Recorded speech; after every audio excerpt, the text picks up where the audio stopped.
প্রধানমন্ত্রীর সফর নিয়ে বিস্তারিত জানাতে মালয়েশিয়া থেকে যুক্ত হচ্ছেন সহকর্মী আহমেদ সালেহিন। যাচ্ছি তার কাছে। সালেহিন, প্রধানমন্ত্রী তারেক রহমান তার যে 18 ঘন্টা সফর ছিল মালয়েশিয়ায় তা কিন্তু আজ শেষ হলো মাত্র। অর্থাৎ প্রধানমন্ত্রী তারেক রহমান এখন চীনের উদ্দেশ্যে রওনা দিয়েছেন।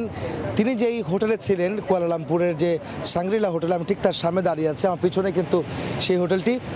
তিনি এখন থেকে ঠিক 15 মিনিট আগে এই হোটেল ছেড়েছেন এবং এখান থেকে তিনি কুয়ালালামপুর বিমানবন্দরে উদ্দেশ্যে রওনা করেছেন চীনে যাওয়ার উদ্দেশ্যে।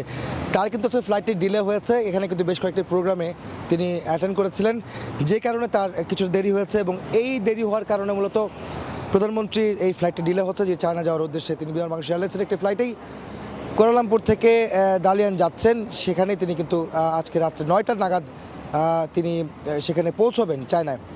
হয়তো ঘণ্টাখানেকের মধ্যে, অর্থাৎ 40 থেকে 45 মিনিটের মধ্যে তিনি ফ্লাই করবেন প্রধানমন্ত্রী তারেক রহমান। এর আগে আমি বলে রাখতে চাই, আজকে সকাল থেকে অনেকগুলো কর্মসূচির মধ্যে কিন্তু তার উল্লেখযোগ্য ছিল যে সকালে আজকে তিনি পুত্রজায়ায়, যেখানে প্রশাসনিক রাজধানী মালয়েশিয়ার, সেখানে তিনি গিয়েছিলেন যে প্রধানমন্ত্রী আনোয়ার ইব্রাহিমের সঙ্গে দেখা করেছেন, বৈঠক হয়েছে।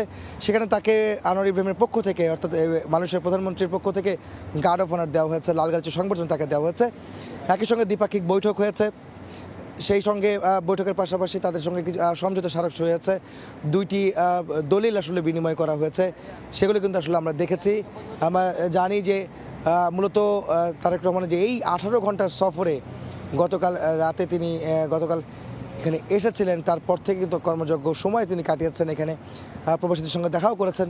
মূলত আসলে মালয়েশিয়ার সঙ্গে বাংলাদেশের যে দ্বিপাক্ষিক সম্পর্কে বেশ কয়েকটি বিষয় কিন্তু উল্লেখযোগ্য, যার মধ্যে শ্রম বাজার খুলে দেওয়ার বিষয়, যেটি 2014 কয়েক বছর ধরে আসলে শ্রম বাজারটি বন্ধ রয়েছে মালয়েশিয়ার সঙ্গে, সেটি খুলে দেওয়ার বিষয়ে আলোচনা হয়েছে। এবং এখানে একটা ভালো দিক যে সেটি হচ্ছে যে খুব শীঘ্রই হয়তো সেই বিষয় নিয়ে একটি পদক্ষেপ দেখা যাবে দুই দেশের সরকারের পক্ষ থেকে, সেটি কিন্তু একটা আশ্বাস পাওয়া গিয়েছে আজকের এই বৈঠকের মাধ্যমে।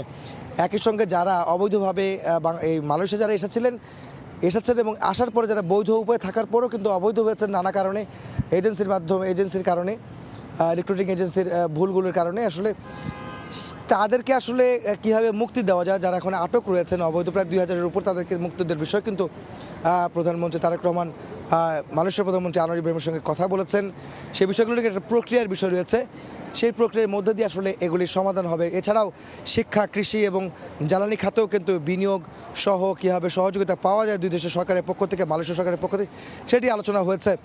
একই সঙ্গে এখানে ব্যবসায়ীদের যে বাণিজ্য বিনিয়োগের সম্প্রসারণের কথা কিন্তু বলছে। আমি একটু বলতে চাই যে বিষয়টা হচ্ছে যে বিনিয়োগের ক্ষেত্রে মালয়েশিয়ার বড় কয়েকটি প্রতিষ্ঠান একটু আগে, মানে তিনি বের হওয়ার কিছুক্ষণ আগে, বের হওয়ার আগ মুহূর্তেই প্রধানমন্ত্রীর সঙ্গে মতবিনিময় করেছেন, বৈঠক করেছেন, বাংলাদেশের বিনিয়োগের ক্ষেত্রে কী করা যায় সেসব বিষয় নিয়ে আলোচনা করেছেন।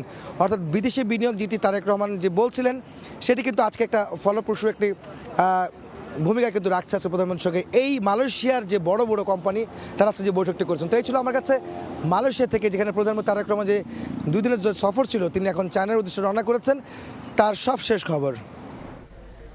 সহকর্মী আহমেদ সালেহিন যুক্ত হয়েছিলেন মালয়েশিয়া থেকে।